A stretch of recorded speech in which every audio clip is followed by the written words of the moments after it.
नमस्कार, मास्क उतारो जी में आप सबका स्वागत है। मैं आज बातचीत कर रही हूँ अवनीश जी से, आप सब इनको जानते हो। मैं हर बारी बोलती हूँ इनकी क्या इंट्रोडक्शन कराऊँ। मुझे आज ये नहीं पूछना कितनी सीट बीजेपी जीत रही है, क्यों जीत रही है, कैसे जीत रही है, पर मेरा 2-4 सवाल हैं। मेरा पहला सवाल है, योगी जी का क्या योगदान रहा है इधर पूरी ये जो 90% वोटिंग आई है, ज़्यादा बढ़ेगी, उनका? स्मृति ईरानी जी का क्या रहा है, अमित शाह जी का क्या रहा है, मोदी जी का क्या रहा है? पर सबसे पहले मुझे ये बताइए आप कि क्या योगी जी का क्या योगदान है और योगी जी वाला जो पूरा वो है योगी राज, वो वेस्ट बंगाल में कितने लोगों को वो राज चाहिए? देखिए, ऐसा है, योगी जी का प्रभाव तो त्रिपुरा में भी हमने देखा है, नॉर्थ ईस्ट में भी हमने देखा। तो किसी भी पार्टी में, किसी भी सरकार में जो डिलीवरी का चेहरा होता है, उसका असर हर जगह पड़ता है। योगी जी एक भगवा आइकॉन है, ये उनकी अपनी निजी आइडेंटिटी, जिसको आप कहते हैं ना, पर्सनल आइडेंटिटी। लेकिन योगी जी की पहचान क्या केवल गोरक्ष पीठाधीश्वर की है? नहीं। 2017 में योगी आदित्यनाथ जब उत्तर प्रदेश के मुख्यमंत्री होते हैं, तो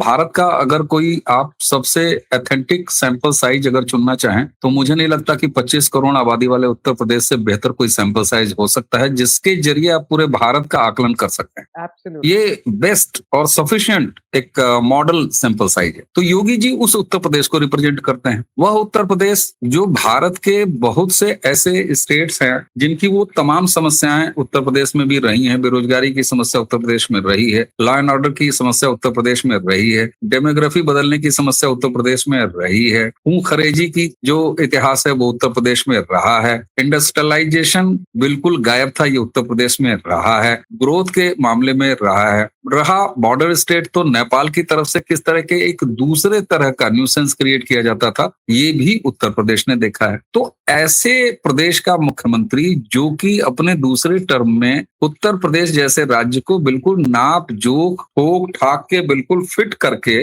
और इस बात का ब्रांड बन गया हो कि महिलाओं, बहन, बेटियों की सुरक्षा, अवैधता को डिस्टर्ब के लिए बुलडोजर है, और ऐसी तमाम है। और सबसे बड़ी बात यह कि जो ब्रांड मोदी हैं, जो कि सेंट्रल लीडरशिप की ब्रांड है और पूरे देश के विकास के लिए जाने जाने वाले ब्रांड हैं, उनको सपोर्ट करता हुआ एक क्षेत्रीय ब्रांड जो कि ये इंश्योर कराए कि डबल इंजन की जो जितने बेनिफिट है वो दिखाई दे। तो योगी जी उसका चेहरा थे, प्लस उनका भगवा वेशी होना। उनका भगवा वेशी होना आप यह देखें, मैं एक ही हिंदू मुसलमान की जमीन पर बंगाल का चुनाव लड़ा गया, मैं कहूंगा हाँ और नहीं, दोनों एक साथ हो।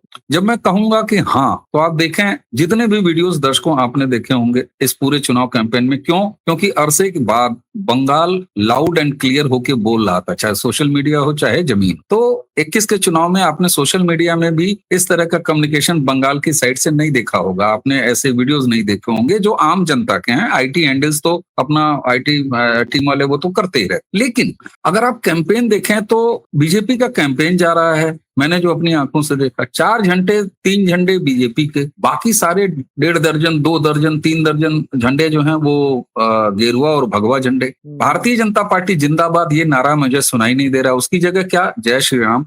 तो ये जो एक ब्लेंड था, और जिसको ममता बनर्जी ने काउंटर करने के लिए क्या किया, प्रत्युत्तर में उन्होंने एक नारा गढ़वाया, जय बंगाल। तो एक तरफ जय बंगाल का वो लोकल प्राइड जिसको जगाने की कोशिश की, लेकिन मतदाता और जनता ये नहीं मान रही। जनता को चाहिए था विकास। जनता को पहली बार एक लंबे समय के बाद वेस्ट बंगाल ने अपनी समस्याओं पर मतदान किया है। ये जो अमार बांग्ला, अमार प्राइड, ये सब चीजें थी, इस पर बीजेपी ने बड़े स्मार्टली इस चीज को चिपकाया और महसूस कराया जमीन पर कि दरअसल आपका बांग्ला प्राइड ये बजबजाती नालियों से शर्म खा रहा है। बंगाल से इंडस्ट्री गायब है, ये दाग है आपके बंगाली प्राइड पे। यहां से मजदूरों के रूप में पलायन हो रहा है, प्रतिदिन वहां से 1,500, 2,000, 4,000 लोग निकल के चले जा रहे हैं, पलायन कर रहे हैं। ये आपके बंगाली प्राइड पर बदनुमा दाग है। ये जो आपके हाई राइज बिल्डिंग के सामने बांग्लादेशी लोगों की झोपड़ पट्टियां और पॉलिथीन वाले वो जो स्लम्स बने हुए हैं, ये आपके बंगाली प्राइड पर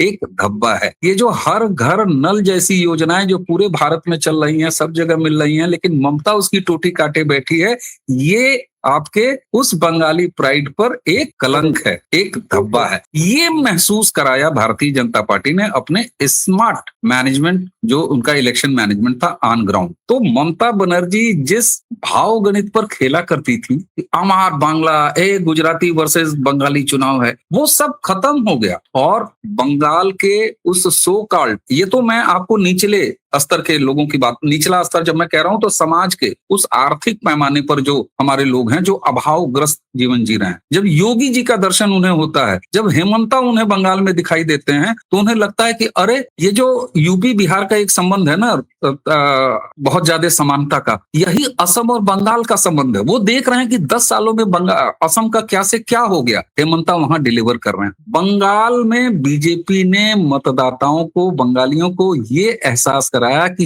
ये जो फर्जी बंगाली प्राइड के पीछे तुम्हारे इन तमाम अभावों को दबा के और चुनाव तुम्हारा चुरा लिया जाता है, दरअसल वोट चोरी जो कर लिया जाता है। और ये समस्या कोई नई समस्या नहीं, ये 50 सालों में ऐसा हुआ है। ये 90% पोलिंग एसआईआर को इसका क्रेडिट जाता है। मैंने हमेशा कहा है कि एसआईआर एक पवित्रीकरण, शुद्धिकरण का काम था, तो वो तो जाएगा ही, लेकिन 100% मतदान के करीब मतदान का होना ये बताता है कि जनता अपना निर्णय पहले से लेके तैयार भरी रहती है, उसे कोई रोक नहीं सकता था। और बंगाल के मामले में ये इसलिए विशेष हो जाता है। मैं सैल्यूट करूंगा सुप्रीम कोर्ट को, जिन्होंने कस्टोडियन बन के इलेक्शन कमीशन के बिल्कुल एक तरह गार्जियन बन के खड़े रहे। इलेक्शन कमीशन को साधुवाद, उन तमाम पैरामिलिट्री फोर्सेस को साधुवाद, मशीनरी को साधुवाद। कारण क्या? सोर्स जैमिंग नहीं हो सकी और इसका नतीजा था 90% पोलिंग। और 11 बजे तक, मैंने 11 बजे तक का आकलन जब दिया था तो उस समय तक 21% वोटिंग हो चुकी थी। 12 बजे तक ये आंकड़ा पहुंच के 41% हो चुका था। यानी कि जो मतदान सुबह 9 बजे तक 18% था,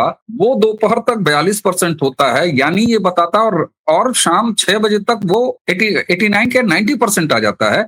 इसका मतलब ये हुआ कि बराबर एक नेचुरल तरीके से फ्लो बना रहा मतदाताओं का पोलिंग स्टेशन तक, यानी सोर्स जैमिंग नहीं हुई।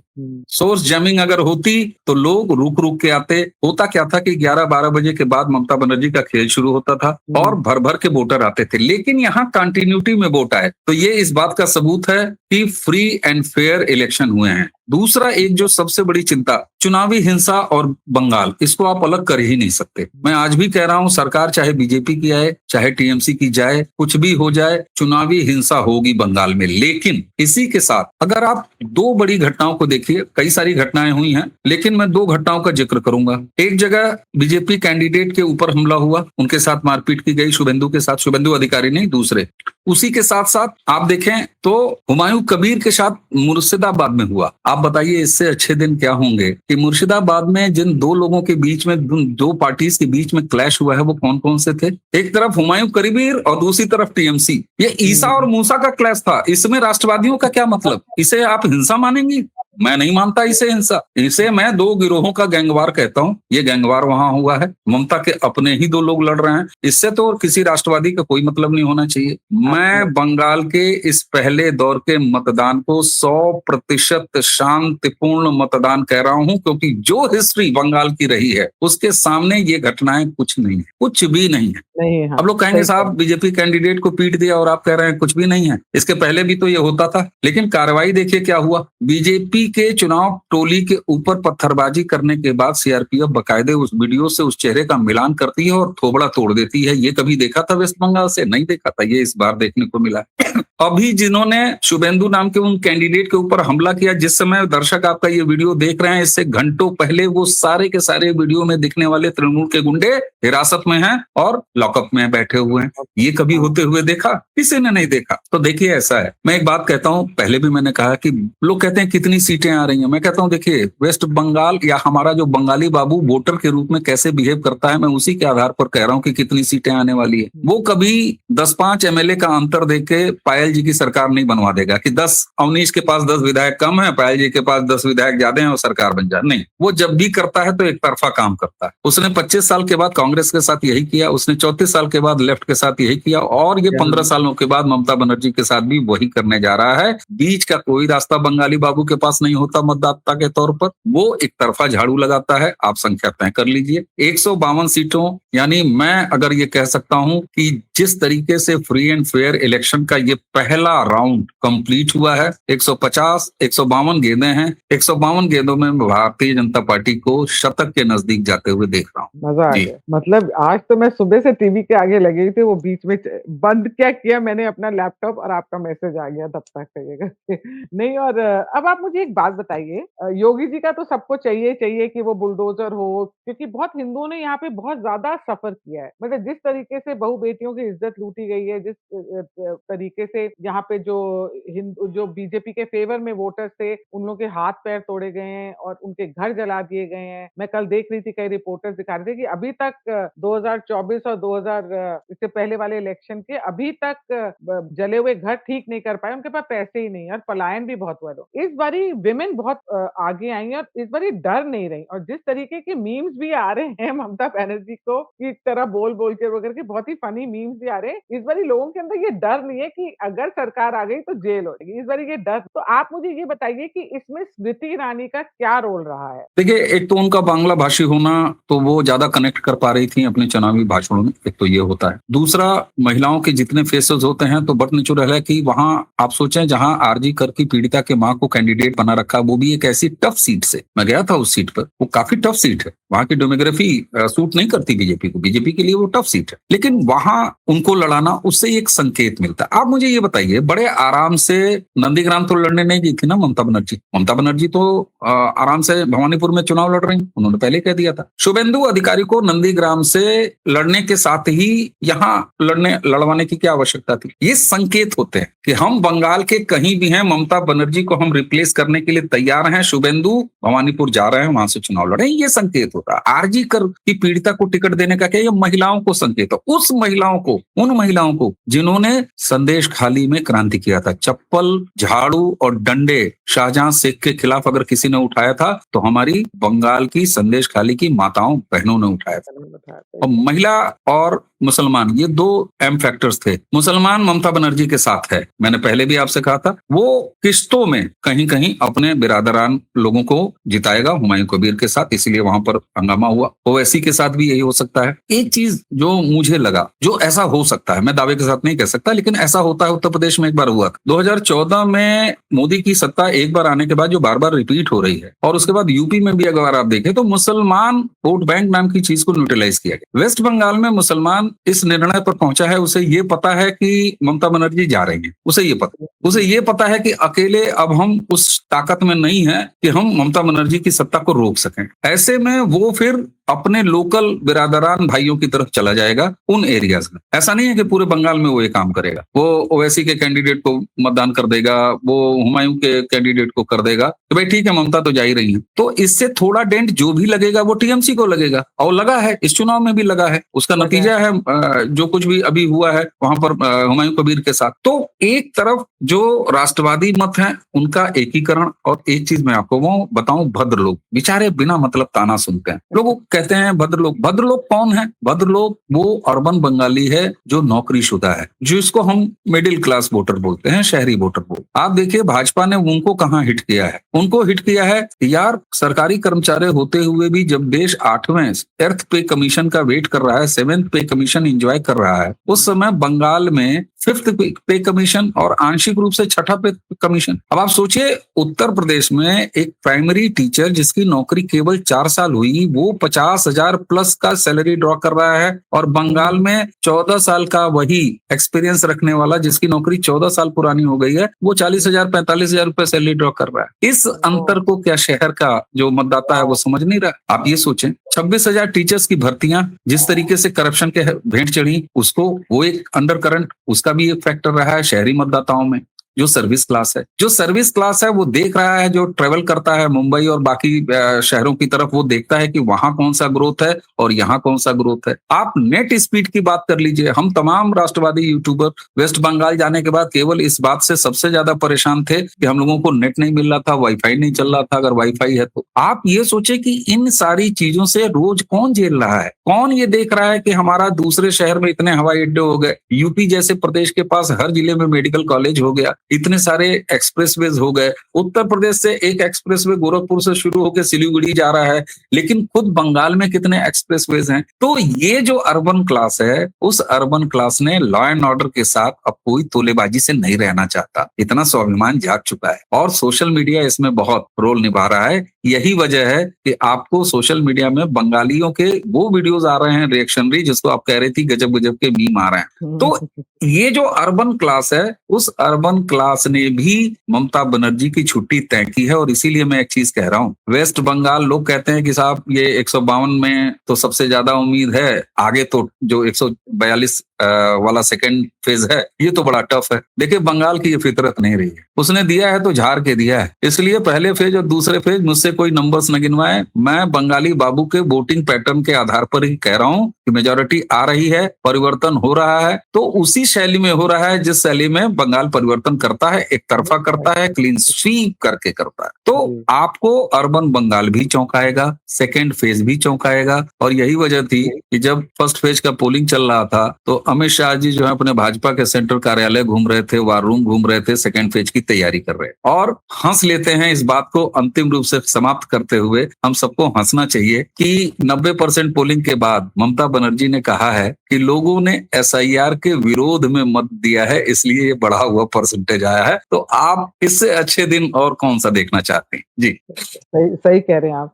अब आपको अमित शाह जी, आपको लगता है, मेरे को ना, मैं एक और वीडियो बनाया था, मेरा तो रोना ही निकल जाता है ये बात करते हुए। आपको लगता है कि जैसे 4 को अगर रिजल्ट आ भी जाता है और बीजेपी के फेवर में भी आ जाता है, आपको लगता है कि हिंसा से बचा पाएंगे अमित शाह जी विमेन को? देखिए ऐसा है, हिंसा की बात तो मैंने अभी आपसे कहा कि जो फर्स्ट फेज की पोलिंग हुई है उसी ने ये चुनाव हिंसा मुक्त है। निश्चित तौर पर हिंसा, इस चुटफुट हिंसा को मैं नहीं देखता। रही बात पोस्ट पोल हिंसा की, पोस्ट पोल हिंसा की मैं बात कर रहा हूँ। इसके लिए एक बार फिर आइए शुक्रिया करते हैं सुप्रीम कोर्ट का, इलेक्शन कमीशन का। आप ध्यान दीजिए कि जब इलेक्शन कमीशन ने कहा कि 4 तारीख नतीजों के बाद भी 3 हफ्ते तक सेंट्रल फोर्सेज बंगाल में बनी रहेंगी, तो सुप्रीम कोर्ट ने तुरंत इंटरवेन किया और कहा कि ये आप कैसे तय करेंगे, ये आप टाइम तक, अनिश्चित काल तक, जब तक सुप्रीम कोर्ट ने कहा कि हम नहीं डिसाइड करेंगे तब तक सेंट्रल फोर्सेस बंगाल छोड़ के नहीं जाएंगी। एक तरफ ये, दूसरी तरफ अमित शाह होम मिनिस्ट्री लेके वहां पर बैठे हैं, ये भी एक संकेत होता है, ये मोरल बूस्टिंग है। जो मशीनरी लगी हुई है, जो फोर्सेस लगी हुई है, कि गृह मंत्रालय भारत का वो बंगाल में कैंप कर रहा है और मतदाताओं ने वो करके दिखा दिया है। आप क्या समझ रही हैं? घूरती हुई आंखें, ठीक है, लाठियों के डर से वो हिंसा नहीं कर पाए हैं, रोकना नहीं कर पाए हैं, सोर्स जमिंग नहीं कर पाए हैं, लेकिन क्या गोल गोल घूरती हुई आंखें वो दिख नहीं रही होंगी मतदाताओं को? उसके बाद 10 में से 9 मतदाता निकल के पोलिंग बूथ तक पहुंचा है। ये जन क्रांति है, इसे जन विद्रोह कहते हैं पायल जी।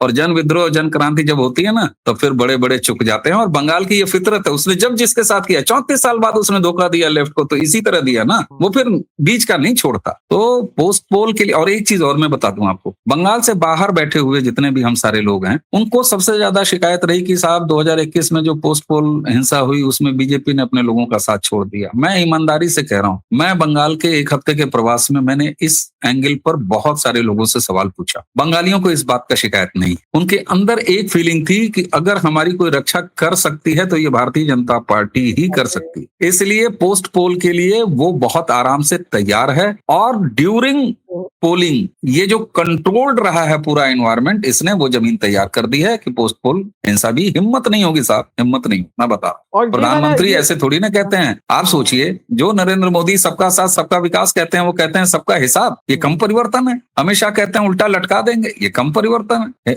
ना। शुभेंदु कहते हैं कि सुबह कागज तैयार करूंगा और शाम तक उल्टा टांग दूंगा, रिजल्ट दे दूंगा, योगी मॉडल लागू करूंगा, ये कम बात है। एक नई चीज है जिसको वेस्ट बंगाल को जरूरत थी, जो बीजेपी वहां कैटर कर रही है। जी, अब ये अभिषेक बैनर्जी हैं, इन्होंने अमित शाह जी को ललकारा है और उन्होंने बोला कि 4 मई को यहीं रहना, फिर बात करना। ये वो क्या चाहते हैं कि अमित शाह जी रिएक्ट करें तो ये बात और आगे बढ़े और लोगों के अंदर डर आए कि पता नहीं ये क्या करने वाले। पायल जी जानती हैं, ये डायलॉग मारने के बाद अभिषेक बनर्जी ने फोन किया होगा, कहा होगा शाह काका भाषणबाजी करनी थी, इसको दिल पे मत लेना, ये हमने ऐसे ही डायलॉग रेल दिया, इससे ज्यादा और कुछ नहीं है। और यही वजह है कि इसे किसी ने भी भाव नहीं दिया है, किसी ने भी भाव नहीं दिया। सही कह जी। चलिए अब देखते हैं। और मेरे को लगता है ये जो जिस तरीके का सिक्योरिटी का अरेंजमेंट हुआ है, ये देख के सेकंड फेज़ में भी लोगों को बहुत उत्साहित करेगा और एक कॉन्फिडेंस देगा कि अगर हम बाहर बिल्कुल, जाएँगे तो हमारे साथ बहुत-बहुत बिल्कुल। धन्यवाद अवनीश जी, धन्यवाद। बहुत-बहुत नमस्कार। Thank you, thank you.